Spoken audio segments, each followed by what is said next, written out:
আপনি কি এখনো ভাবছেন ভালোবাসাই সবকিছু জিতিয়ে দেয়? আপনি হয়তো এখনো পুরনো নিয়মে ছেলছেন। চারপাশে তাকান, একটা ট্রেন্ড কি চোখে পড়ছে না? তরুণীরা কেন ক্রমশ বয়স্ক প্রতিষ্ঠিত পুরুষদের দিকে ঝুঁকছে? এটা কি শুধু টাকা, নাকি এর পেছনে আছে আরো ঠান্ডা হিসাবি নির্মম একটা সত্য যেটা কেউ জোরে বলতে চায় না? আজকের দুনিয়ায় সম্পর্ক শুধু আবেগের খেলা না, এটা একটা সিদ্ধান্ত যেখানে মানুষ বেছে নেয় নিরাপত্তা, স্টেটাস আর নিশ্চিত ভবিষ্যৎ। আর এখানেই প্রশ্নটা আরো গভীর হয়, যদি ভালোবাসা সত্যিই শক্তিশালী হয়, তাহলে কেন সেটা বারবার হারছে স্টেবিলিটির কাছে? হয়তো আপনি এটা মানতে চাইবেন না, কিন্তু সত্যটা হলো এই পরিবর্তনটা কাকতালীয় না, এটা একটা সাইলেন্ট শিফট। আর ভয়ঙ্কর বিষয়টা হলো এই শিফট এখন নর্মাল হয়ে যাচ্ছে। আজ আমরা এমন কিছু কারণ ভেঙে বলবো যেগুলো শুনলে আপনার ধারণা বদলে যেতে পারে। আপনি রাজি থাকুন বা না থাকুন, এই সত্যগুলো আপনার চোখ এড়িয়ে যাবে না। প্রশ্ন: কেন ভালোবাসা দিয়েও একজন ছেলে শেষমেশ হারিয়ে যায়? আপনি কি কখনো ভেবেছেন কেন একটা মেয়ে শুরুতে একজন ছেলের জন্য সবকিছু ছাড়তে পারে, কিন্তু কিছু বছর পর সেই ছেলেটাকে অপর্যাপ্ত মনে হয়? কারণ ভালোবাসা শুরুতে ইমোশনাল হাই তৈরি করে, কিন্তু জীবন চলে স্টেবিলিটি দিয়ে। যখন একটা ছেলে স্ট্রাগলিং অবস্থায় থাকে, তখন মেয়েটা তাকে প্রমিস হিসেবে দেখে, একটা সম্ভাবনা। কিন্তু সময়ের সাথে সাথে সেই সম্ভাবনা যদি বাস্তবে পরিণত না হয়, তখন সেই ভালোবাসা ধীরে ধীরে চাপ হয়ে দাঁড়ায়। ধরুন, প্রতিদিন অনিশ্চয়তা, কোথায় থাকবো, কিভাবে চলবো, ভবিষ্যৎ কি। তখন একটা সময় আসে যখন মেয়েটা নিজের সেফটির কথা ভাবতে শুরু করে, কারণ মানুষ স্বাভাবিকভাবেই নিরাপত্তা খোঁজে। আপনি যতই তাকে ভালোবাসুন, যদি আপনি তাকে স্থিরতা দিতে না পারেন, তাহলে সে নিজের জন্য অন্য রাস্তা খুঁজবে। এখানে কঠিন সত্যটা হলো, ভালোবাসা কোনো গ্যারেন্টি না। আপনি যদি লাইফে রেজাল্ট না দেখাতে পারেন, তাহলে আপনি রিপ্লেসেবল হয়ে যাবেন। এই গেমে ইমোশনাল ইনভেস্টমেন্টের চেয়ে রিয়াল ভ্যালু বেশি গুরুত্বপূর্ণ। দুই প্রশ্ন: কেন বয়স্ক পুরুষদের প্রতি আকর্ষণ এত দ্রুত বাড়ছে? আপনি কি খেয়াল করেছেন, একজন বয়স্ক পুরুষ সাধারণত রেডি থাকে, আর একজন তরুণ ছেলে প্রসেসে থাকে? এখানেই পুরো গেমটা লুকানো। একজন বয়স্ক পুরুষ জীবনের অনেক ধাপ পার করে এসেছে, তার ক্যারিয়ার, ফাইন্যান্স, সোশ্যাল স্ট্যাটাস সবকিছু তুলনামূলকভাবে সেট। সে জানে কিভাবে কথা বলতে হয়, কিভাবে পরিস্থিতি হ্যান্ডেল করতে হয়, কিভাবে একজন মানুষকে সিকিউর ফিল করাতে হয়। অন্যদিকে একজন তরুণ ছেলে এখনো নিজের জায়গা বানানোর লড়াইয়ে আছে। সে হয়তো সৎ, ভালোবাসে, কিন্তু তার হাতে নিশ্চয়তা নেই। আর মেয়েরা যখন চয়েস নেয়, তখন তারা শুধু আবেগ দেখে না, তারা দেখে কে তাকে ভবিষ্যতে কোথায় নিয়ে যেতে পারবে। এখানে বিষয়টা শুধু টাকা না, এটা মেন্টাল ম্যাচুরিটি, কনফিডেন্স আর লাইফস্টাইল। একজন বয়স্ক পুরুষ ঝুঁকি কমায়, আর একজন তরুণ ছেলে ঝুঁকি বাড়ায়। তাই অনেক মেয়ের কাছে এটা আবেগে না, এটা সেফ চয়েস। 3 প্রশ্ন: সুগার ড্যাডি ধারণাটা কেন জনপ্রিয় হচ্ছে? আপনি হয়তো এই শব্দটা শুনে বিরক্ত হন, কিন্তু বাস্তবতা হলো এই কালচারটা দ্রুত ছড়িয়ে পড়ছে। কেন? কারণ এটা কম এফর্টে বেশি রিটার্নের ধারণাকে বৈধতা দেয়। একটা মেয়ে যদি দেখে সে কম সময়ে কম কষ্ট দিয়ে বেশি সিকিউরিটি, বেশি কমফর্ট পেতে পারে, তাহলে সে কেন কঠিন রাস্তা বেছে নেবে? এখানে একটা মানসিক পরিবর্তন কাজ করছে। আগে সম্পর্ক মানে ছিল ত্যাগ, এখন সম্পর্ক মানে স্ট্র্যাটেজিক বেনিফিট। এই ধারণা সোশ্যাল মিডিয়া আরো শক্তিশালী করছে। আপনি প্রতিদিন দেখছেন লাক্সারি লাইফ, গিফট, ট্রিপ সবকিছু যেন সহজে পাওয়া যাচ্ছে। ফলে নতুন প্রজন্ম ভাবছে এটাই নর্মাল। এটা ভালো না খারাপ সেটা আলাদা বিতর্ক, কিন্তু অস্বীকার করার উপায় নেই এই মডেলটা অনেকের কাছে আকর্ষণীয় হয়ে উঠছে, কারণ এটা স্ট্রাগল এড়িয়ে যায়, আর মানুষ স্বাভাবিকভাবেই সহজ পথ বেছে নেয়। শুধু ভালোবাসা দিয়ে সংসার টিকিয়ে রাখা কি বাস্তব সম্ভব? শুরুতে মনে হয় ভালোবাসা থাকলেই সব সম্ভব, কিন্তু বাস্তবতা খুব দ্রুত এই ধারণাকে ভেঙে দেয়। যখন প্রতিদিনের জীবনে অর্থনৈতিক চাপ আসে, দায়িত্ব বাড়ে, তখন ভালোবাসা একা সব সামলাতে পারে না।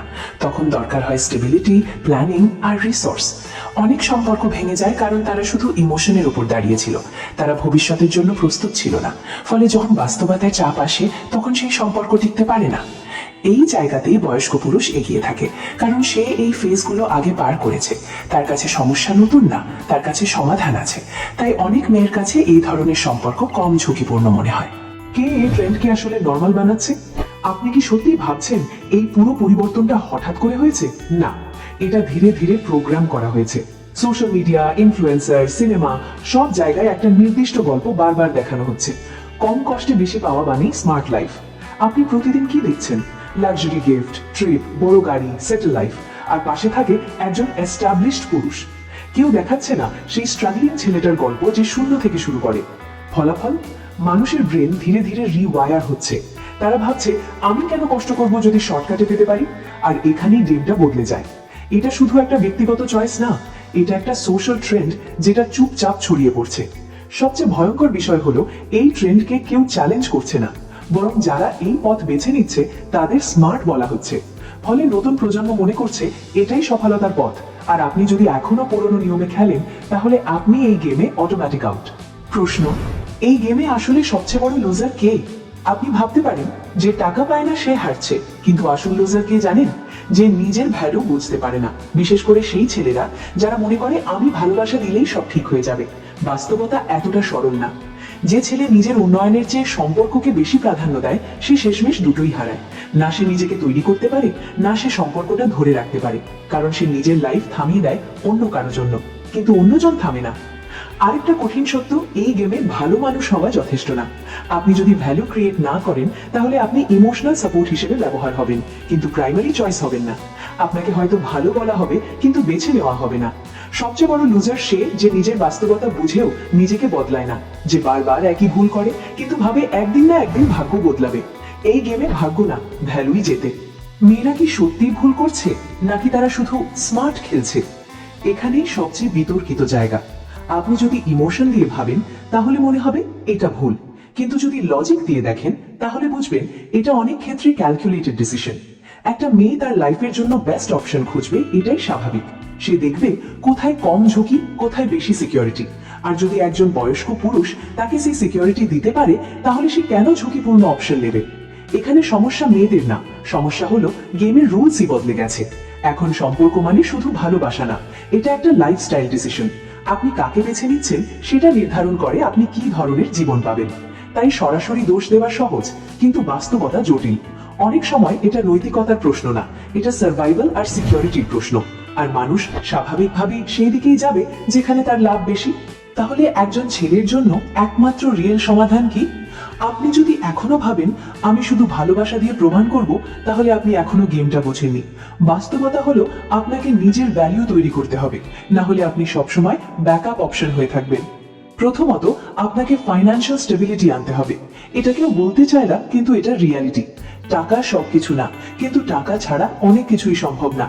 দ্বিতীয়ত আপনাকে মেন্টালি স্ট্রং হতে হবে, ইমোশনাল ডিপেন্ডেন্স কমাতে হবে। আপনি যদি নিজের সুখ অন্য কারো হাতে দেন তাহলে আপনি সবসময় দুর্বল থাকবেন। তৃতীয়ত আপনাকে নিজের লাইফে ফোকাসড হতে হবে। যখন আপনি নিজের গ্রোথে ব্যস্ত থাকবেন তখন আপনি চেজ করবেন না, আপনাকে চেজ করা হবে। এটাই গেমের রিভার্স। শেষ কথা, এই গেমে জিততে হলে আপনাকে নিজের লেভেল বাড়াতে হবে, না হলে আপনি বারবার একই জায়গায় হারবেন আর ভাববেন কেন আমার সাথে এমন হয়। বাস্তবতা হলো গেমটা আপনার বিরুদ্ধে না, আপনি এখনো প্রস্তুত না। এখন প্রশ্ন একটাই, আপনি কি এখনো স্বপ্নে থাকবেন, নাকি বাস্তবতা মেনে নিয়ে নিজের লাইফ পরিবর্তন করবেন? কারণ এই গেম কারো জন্য থেমে থাকবে না। আপনি প্রস্তুত না থাকলে আপনি পিছিয়ে পড়বেন, এটাই নিয়ম। এই ভিডিওটা যদি আপনার চোখে আঘাত করে, যদি আপনার ইগোতে লাগে, তাহলে বুঝবেন এটা আপনার জন্যই। কারণ সত্য সবসময় আরামদায়ক হয় না, কিন্তু সেটাই আপনাকে বদলাতে বাধ্য করে।